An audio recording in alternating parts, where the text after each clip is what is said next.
Do you have red flag blindness? Why don't we see them in the beginning when that can have such a huge impact on how we go forward?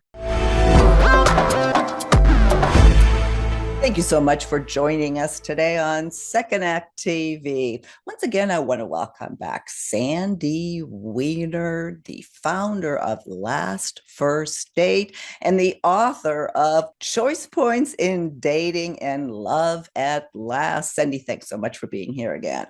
Thanks for having me back, Silka. Sandy, I love our topic today. We're going to look at the whole red flag issue just a little bit different, meaning why don't we see them in the beginning when that can have such a huge impact on how we go forward? Do you have red flag blindness? What do you mean by that, Sandy? Yeah, the inability or the unwillingness to see red flags or to actually notice that they are true red flags, because we may feel a little something, but then it's nothing. I just watched the movie 500 Days of Summer. Have you ever seen that? No, I don't think so. It's the story of a relationship and how it developed over 500 days. And it's so clear from the beginning what she wants versus what he wants. And he refuses to hear that she really doesn't want a relationship. She doesn't want anything serious. She's very clear about it. And he falls madly in love with her. And I'm not going to tell you the rest of the movie, but it's a fascinating study on how this happens. Well, you have, I believe, you have 6 reasons that we really need to think about, and maybe we can take our blinders off. So here's number 1. Reason number 1, that red flags at first are subtle. Yeah, they're not always so obvious. Like we think of a red flag smacking us in the face and flying in our face, but sometimes they're just a little bit more subtle. So we don't see that it's a true red flag. We think maybe it's a yellow flag, but then it slowly escalates. But we're already into the relationship, so we just don't want to see it. And we put those blinders on like the monkey see, monkey do. Well, and especially as you say here, when you're infatuated, if it's nothing just glaring, then you don't want to see it. So that makes sense. But I suppose being aware of it can help you maybe recognize it sooner than maybe you originally would have. Number 2, and I like this one too, we tend to focus only on the positive, especially again in the beginning. And you would think that that's a good thing to do, only see the positive or focus on the positive.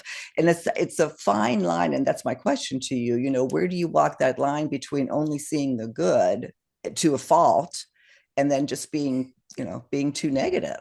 Well, you said it. I mean, it's the operative word is only, because people come with good and bad. And now there are people who only focus on red flags and look for them when they may not even be there.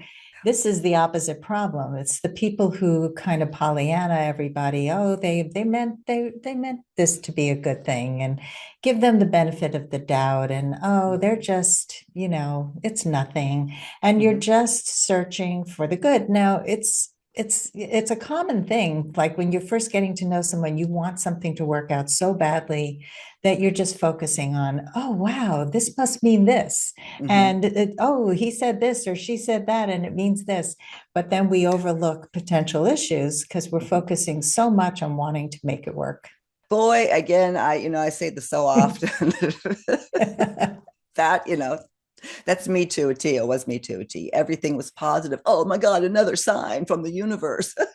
and you literally just close off and end up, just putting yourself in a situation that's never going to work out. So anyway, if you're doing that, stop it.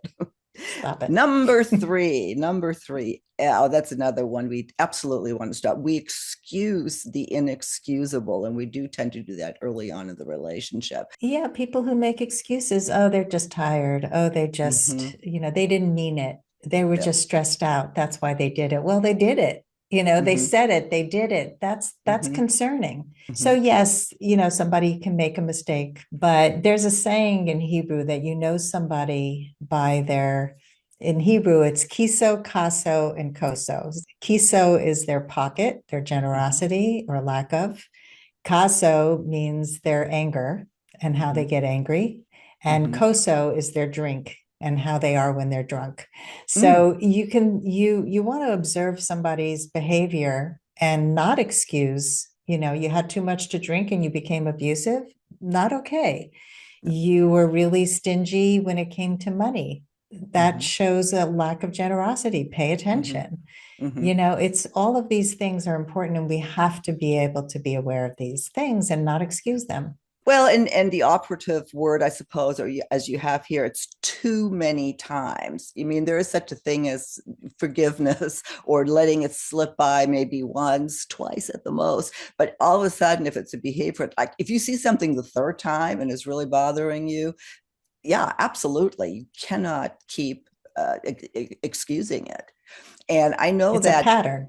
yeah, it's a pattern. Exactly. And sometimes and again, I'll share something just from the way I felt was once you get into that, you keep excusing it, then you want to be right just so you're not embarrassed later, like in front of friends or whatever. So you can get yourself stuck in that pattern and end up in a miserable relationship. And you see it with people who are afraid to tell their friends what really happened. Yep. I don't want to discuss this with my friends. My friends are really telling me to leave him, but he's so Yep. great or she's so great. If you're embarrassed to tell your friends something, then you're not being honest with yourself. Yeah, that's a huge red flag for yourself. So pay attention. Pay attention to that. I wish I Yeah. had several times. Me too. Well, this is along the same lines here. Bad behavior was normalized in your past. So, what I mean by this is that you may have grown up in a home where you didn't realize these behaviors were real red flags because it was normal for your family. And so, all of our relationship issues stem from our childhood. And if you don't know what that line in the sand is, that it's absolutely not okay to be bad mouthing everybody, to be a victim of your life, to make fun of me, to control me, to do all these things. Maybe that was normalized in your childhood. And so that moves that line further and further away from what's healthy. And you don't know. You honestly don't know. This is something that I had to learn, that this is a line in the sand. This is my standard. This is my boundary. You cannot cross this line. But if you're the kind of person who just kept moving that line, then you're normalizing bad behavior based on your experience. And so it's a matter of educating yourself. Well, there you go. That one is a hard one to recognize because you really do have to do some work if you have certain patterns that might fall into this. But how can you recognize something that you don't know is there? And that, I think that's part of the problem here. It goes a lot deeper than just seeing a red flag. Yeah, it's unconscious. This is unconscious usually. And that's why working with a coach or a therapist is so helpful, because we can help you to see what you can't see. And then you can do something about it. Number 5 here, your partner's charm and affection blinded you. Yeah, I feel like singing "Blinded by the Light." We do get blinded. Charm is it's just it's a spell. And if you are not paying attention to what's behind the charm, and especially if you're sleeping with people too early on, you become even more hypnotized by that person's charm. It's much harder to walk away once you've attached to them in a physical way. And so you don't see clearly. And that love bombing, the charm of a narcissist, the charm of somebody who's manipulative, but it's subtle and you don't really see it because it feels really good in the beginning, but it makes it so hard to see clearly because you've been blinded by their charm. That's another one that I think the signs are obvious, but you have to be willing to see them. You have to be willing to take the blinders off. You literally stop yourself from enjoying this. And then you question yourself, am I being negative? Am I looking for the negative? I think your gut kind of tells you this is just too much. Would you agree with that? It usually tells you something, but again, if you're used to dismissing your intuition because you were told early on, you're too sensitive, you're wrong, you stop knowing what's right and what's wrong. And you're also craving intimacy. We're all craving intimacy. We Mm-hmm. need connection. And so if somebody seems like they get you, they know you, they care about who you are, but it often isn't really about you at all. And so if you're really paying attention, and that means you have to distance yourself Mm-hmm. a little bit from the situation, and you have to stop yourself from getting physically involved so Mm-hmm. quickly so that you can see clearly. And a lot of people will say, no, but I just want to go with the flow. Well, the Mm-hmm. flow isn't working for you. Well, and the whole love bombing thing, that's a whole other topic on its own. And you and I have done segments on that. So I'll link to that because it's important to be aware of that because it will go down the wrong path eventually. And yeah, the Yes. signs are there if you're willing to see it, if you know to even look for it, I suppose. Mm-hmm. Finally, number 6 here, that's a good one too. You were afraid to discuss how you felt about the behavior, that you just don't want to bring it up. You're conflict avoidant. Yeah, raise your hand if you're conflict avoidant. Like everybody, Yeah. pretty much. It is hard to speak up and say, "Wow, that hurt my feelings," or, you said this thing last week and now you're saying something completely different. Can you help me Mm-hmm. understand that? These are skills. I mean, I teach these skills because we're so conflict avoidant. It's so Right. hard, especially if you feel like this is the one because you've blinded yourself to believing that, then how could you bring it up? So you're just going to keep going with the flow and end up in a terrible relationship. And it's much harder to get out when you've had time with this person. You list here 4 things to do if you're ignoring red flags of the past. So if you felt that you've been doing this, here's some tips for you. Some we've addressed. Pay attention to your gut feeling. I think I just said that, but that is huge. We either, if it's a good feeling, oh yeah, we're all over it. If it's a bad feeling, no, we're wrong. Yeah, I mean, don't dismiss it. Mm-hmm. Even if you've been told in the past that you overreact or Mm-hmm. whatever, Mm-hmm. pay attention. Even journal about it, like just to make some notes about the behaviors that you're seeing and see if it's consistent. Mm-hmm. If you see inconsistencies, if you see something that seems really weird, talk to a friend about it. Mm-hmm.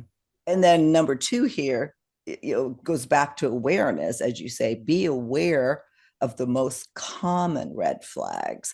And there's a list of them here that you have. I'll put those on the show notes. We can just mention a couple here, like, yeah, controlling behavior, excessive jealousy. What other ones do you think are important just to mention now? I think a disrespect of boundaries, that's something that we Okay. often overlook. Like if we Mm-hmm. say, hey, I'm not comfortable kissing on the second date, and the Mm-hmm. person pushes, oh, come on. Oh, you're just being a prude. That's huge. That's not a small thing. So No. anybody who disregards you in any way, yeah, lots of good ones in this list. So Yeah. pay attention. The frequent anger outbursts, also huge, huge, huge red flag. So yeah, yeah, Hmm. read this, just see if this is something you're dealing with and maybe not wanting to see. uh, Communicate early on and seek support. Communicate early on, of course, is difficult, as we've already said, for a lot of people if you're conflict avoidant.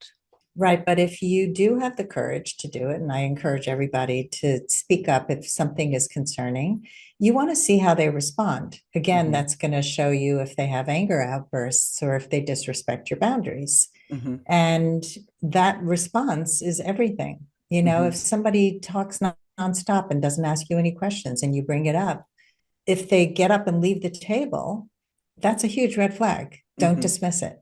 In closing, I want to ask you a question that always comes up when we talk about stuff like this is, where is that fine line again between being positive? It's like if you look for the positive, you get it. If you look for the negative, you're going to get it. And that's what red flags actually come down to. What do you choose to look for or not? Can you give an answer on that, a little bit more guidance? I think go in looking for the good. Definitely don't just go in looking for the bad. Mm-hmm. Find there's good in everybody, even the most crazy people. Mm-hmm. The most toxic people have some good, but don't ignore Good. anything that comes up that feels off. It's not the focus is let's try to find the red flags so I can protect myself. You have Mm-hmm. to be open, you have to be vulnerable to have a relationship. And if you're distrusting, it's going to come through too.